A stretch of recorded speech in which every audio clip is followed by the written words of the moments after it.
L'émission Enjeux de société est une production de la télé du Rocher-Percé. Il y a de ça 10 ans, il n'y avait pas autant de maraîchage. Et c'est le niveau 3 où on juge que quelqu'un est en mesure de bien évoluer dans le milieu, dans la société qui est la nôtre. Mais si on faisait un bilan des 15 dernières années de l'argent que Facebook et Google ont amassé sur le dos, entre guillemets, des publications. Ça recule d'il y a 20 ans à peu près. C'était un village là, par année qui fermait en Gaspésie. Donc. On le sait, le Canada a pour objectif d'être carboneutre à l'horizon 2050. Donc nous, on va monter des projets avec les pêcheurs. De faire un compost maison de qualité, c'est très possible. Quand les finances personnelles sont bien gérées, que le magasinage en soi paraît au budget et est bien déterminé, c'est un outil qui peut être très, très utile. Les 7 astuces du mouvement Santé mentale Québec sont des principes conçus pour aider à maintenir et améliorer la santé mentale individuelle et collective. Ces astuces sont issues d'une revue approfondie de la littérature sur les facteurs de protection en santé mentale et s'adressent à différents groupes tels que les adolescents, les adultes, les personnes âgées et les milieux de travail.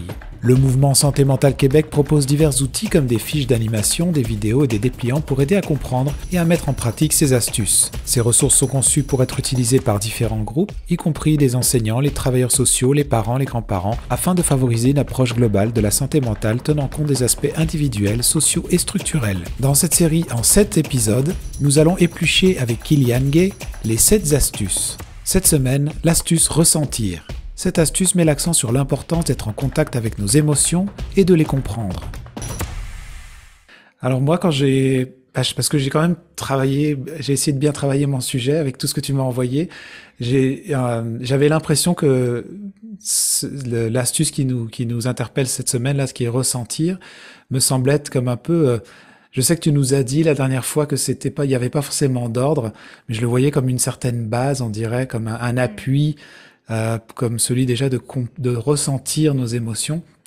Alors, est-ce que tu peux nous donner un peu les étapes clés justement pour apprendre à mieux ressentir et comprendre nos émotions? Déjà, est-ce que ce que je disais juste avant, est-ce que tu le vois de la même façon, un peu comme quelque chose qui serait comme peut-être à acquérir, peut-être même avant d'aller vers les autres astuces?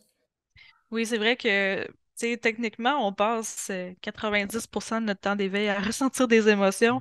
Donc, c'est sûr qu'au quotidien, si on arrive à mieux vivre avec elles, à pouvoir apprivoiser aussi c'est quoi les différents signes que ça nous donne, oui, c'est certain que ça peut démêler certains nœuds dans notre tête, puis arriver après ça à accéder à d'autres astuces comme agir puis choisir, exemple. Mais tu sais, en gros, agir, ça peut avoir un lien aussi avec ressentir, parce que si on ne prend pas le temps de ressentir nos émotions dans le processus, ben peut-être qu'à ce moment-là, on n'arrivera pas à grand-chose. Donc, ressentir les étapes, la première de toutes, c'est toujours, on répète ça à chaque fois, là, c'est toujours d'écouter son corps. Parce que les émotions viennent avec leur amie réaction dans le corps. Fait que c'est sûr que si j'ai une émotion, là, c'est impossible que j'aie aucune sensation dans mon corps.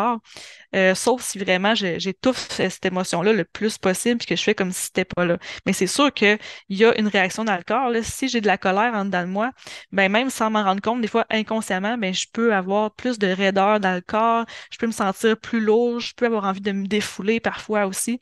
Donc la première chose, c'est de reconnaître nos signaux corporels par rapport à ça. Qu'est-ce qui se passe dans mon corps? Et mon corps veut essayer de me donner un message et m'envoyer un signal. Ensuite de ça, ben, il y a un choix à faire, tu sais. Il y a un choix à faire entre est-ce que je lutte contre ce que je ressens? Donc, ça veut dire que je ne ressens pas l'inconfort, mais j'ai pas réponse à mes besoins. Ou peut-être que je fais un choix différent, ou est-ce que je vais, oui, vivre avec l'inconfort, mais je vais ouvrir la porte aux solutions à ce moment-là, parce que j'accepte, j'accueille qu'est-ce qu'il y a dans mon corps.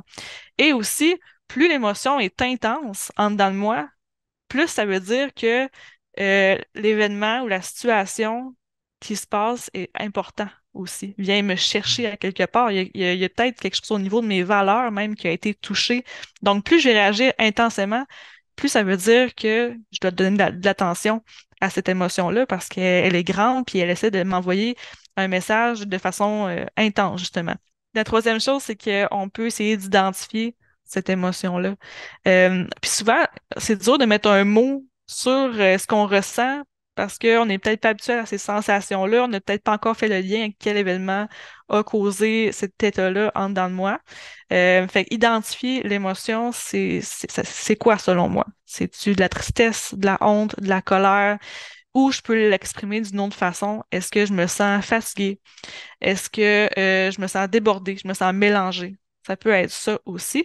Puis à partir de tous ces indices-là, si je réussis à identifier cette émotion-là, ben, je vais essayer de trouver qu'est-ce qui est caché derrière cette émotion-là. De quoi j'aurais besoin pour m'écouter, pour faire en sorte que l'émotion descende un peu dans son intensité. De quoi j'ai besoin en ce moment pour exprimer mon émotion. Mais là, je dis exprimer. Puis quand je dis exprimer, les gens pensent souvent que je veux dire par là qu'il faut absolument parler à quelqu'un. Oui, ça fait du bien de communiquer, évidemment, je vais pas dire le contraire. Quand on parle de nos émotions à quelqu'un, on partage un peu comme le fardeau avec quelqu'un, on a l'impression que c'est moins lourd, on peut avoir aussi le point de vue de l'autre personne. Mais exprimer son émotion, ça peut se faire autrement aussi. Ça peut être par les arts, par exemple, ça peut être par l'écriture. Exprimer son émotion, ça peut être d'aller faire du sport, justement, puis de se vider la tête. Donc, tout ça, c'est une façon aussi de les extérioriser. Donc, je pense qu'extérioriser, c'est même un meilleur mot qu'exprimer dans ce cas-là. Donc, ces étapes-là nous permettent, en fait, euh, de prendre une pause, finalement, sur le quotidien qui peut aller très vite parfois, puis de trouver qu'est-ce qui pourrait me faire du bien maintenant, là. Puis tu parlais aussi d'étouffer. Est-ce que l'évitement sur le long terme, l'évitement des émotions, ça peut avoir un impact? Puis comment est-ce qu'on pourrait affronter ça si jamais on est des fois dans ce processus-là? Ben, l'évitement, d'ailleurs, c'est un mécanisme de défense qui est naturel chez l'humain. Puis l'évitement va être utile à court terme si jamais j'ai besoin euh, de faire une tâche, par exemple. Mettons, je suis au travail, ben ça se peut que ça soit pas le moment nécessairement de vivre mon émotion pleinement puis de la laisser sortir.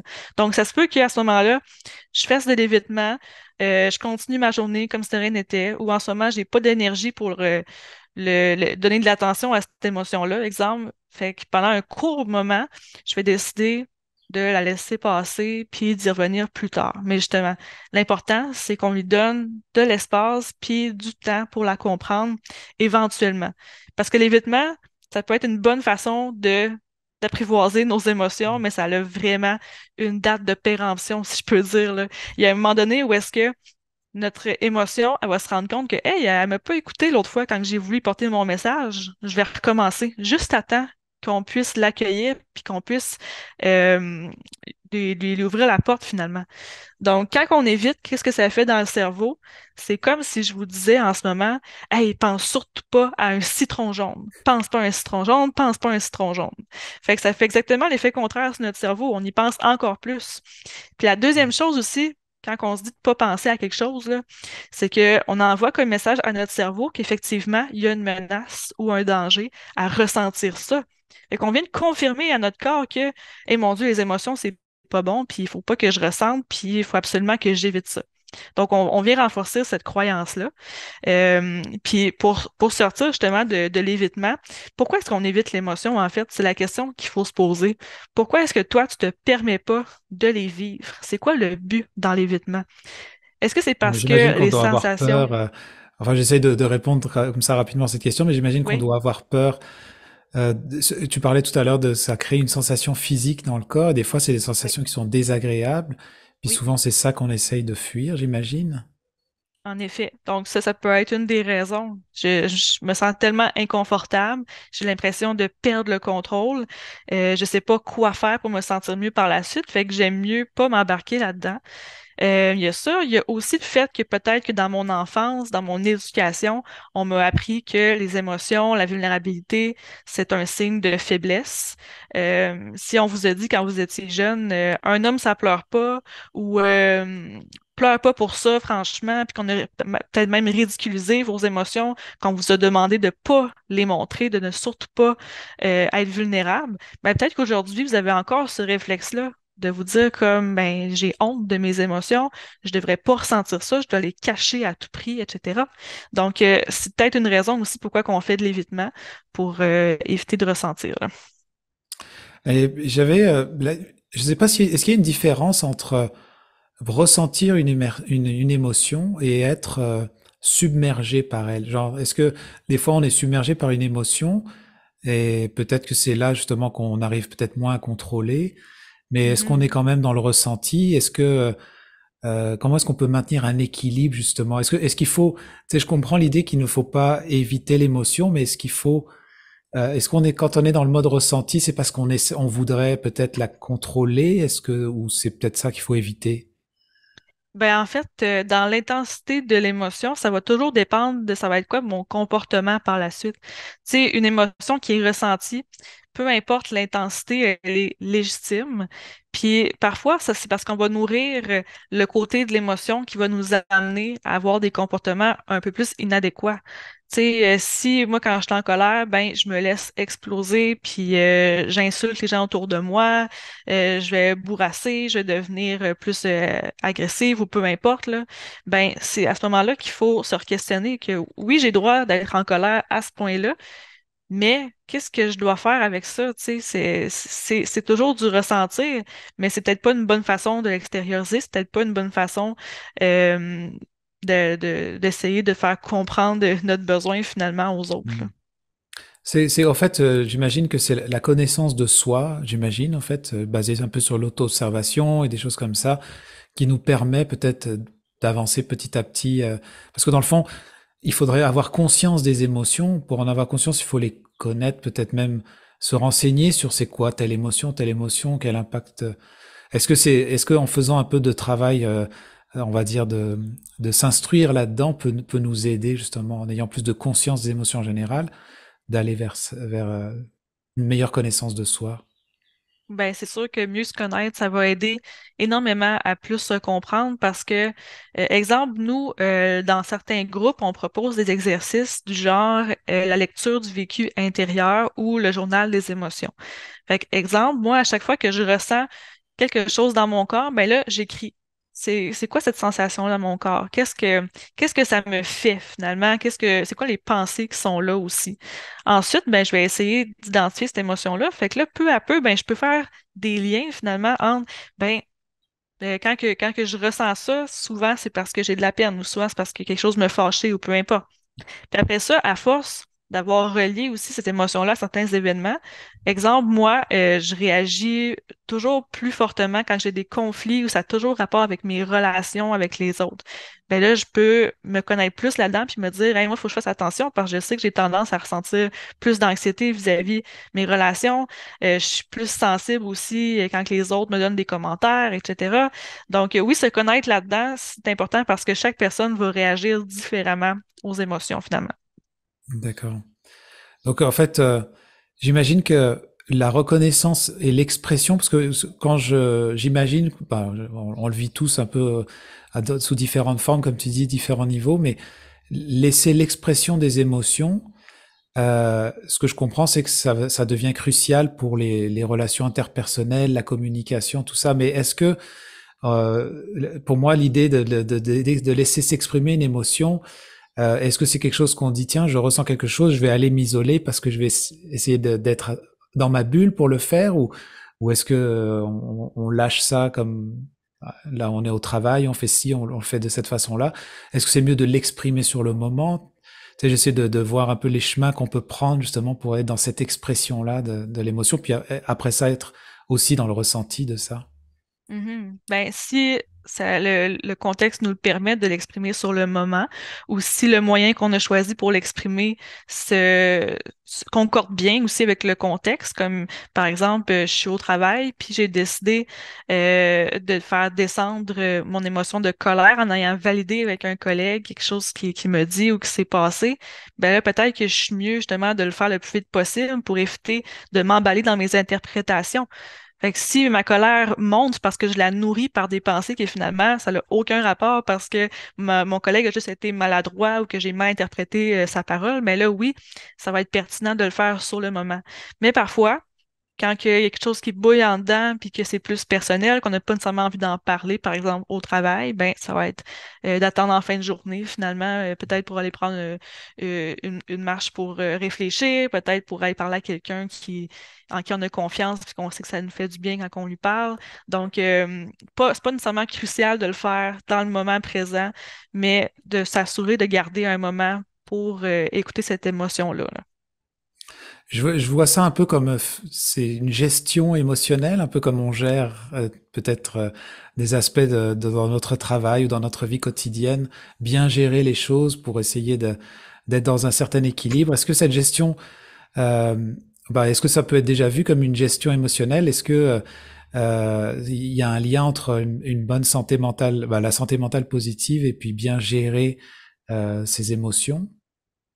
Oui, puis il faut faire attention aussi avec le terme gérer pour ne pas penser qu'il s'agit de maîtriser à tout prix tout ce qu'on ressent parce que dans la réalité, c'est pas nécessairement possible. Tu sais, on va gérer un budget, on va gérer des affaires, mais gérer des émotions, parfois, je préfère justement dire les apprivoiser, essayer de les comprendre un peu plus, parce que on peut pas demander justement à un être humain de se maîtriser complètement, puis de toujours gérer ses états d'âme. Tu sais, il y a toujours un moment où est-ce que quelqu'un va avoir un trou plein peut-être, puis il va exploser une fois. Tu sais, c'est des choses qui arrivent, c'est des choses qui quand même font pas de nous une mauvaise personne ou quelqu'un qui a aucune maîtrise de soi justement. Donc la vraie maîtrise de soi en fait, c'est plutôt d'attendre que la poussière retombe, puis de ne pas laisser nos comportements, nos gestes, nos décisions être trop influencés par l'intensité de notre émotion finalement. Parce qu'une émotion, ça dure, dans son pic d'intensité, là, ça dure entre 30 et 60 secondes. Donc, c'est sûr que si on agit dans ce 30 à 60 secondes-là, oui, ça se peut que là, on fasse on a un comportement peut-être qui dépasse un petit peu ce qu'on avait prévu ou qui peuvent paraître exagérés aux yeux des autres. Alors, c'est plutôt de prendre le temps de comprendre, puis de prendre le temps aussi de laisser cette émotion-là prendre de la place, mais maintenant, qu'est-ce que je fais pour l'exprimer d'une bonne façon? Mais peut-être pour terminer, puis pour faire le pont avec ce qu'on a vu dans le premier épisode avec l'action, agir, ce que je comprends en fait, c'est qu'on accueille une émotion, qu'on l'observe, on est dans l'action en fait déjà, on est déjà en train d'agir petit pas à pas, on est en train de faire les petits pas, comme tu disais, de géant tout à l'heure, pour toujours être dans la santé mentale positive. Absolument. Ça, c'est certain. Là, si on fait juste ça au quotidien, de s'écouter un peu plus, puis d'accepter la place que prennent les émotions dans ma vie, là, c'est déjà beaucoup. C'est déjà un grand pas vers l'équilibre pour arriver dans les différentes sphères de ma vie, à me sentir mieux, à sentir que j'ai le droit aussi d'exister carrément. Puis dans les petits pas que je vais faire aujourd'hui, peut-être que ça sera lié à mes émotions, en effet.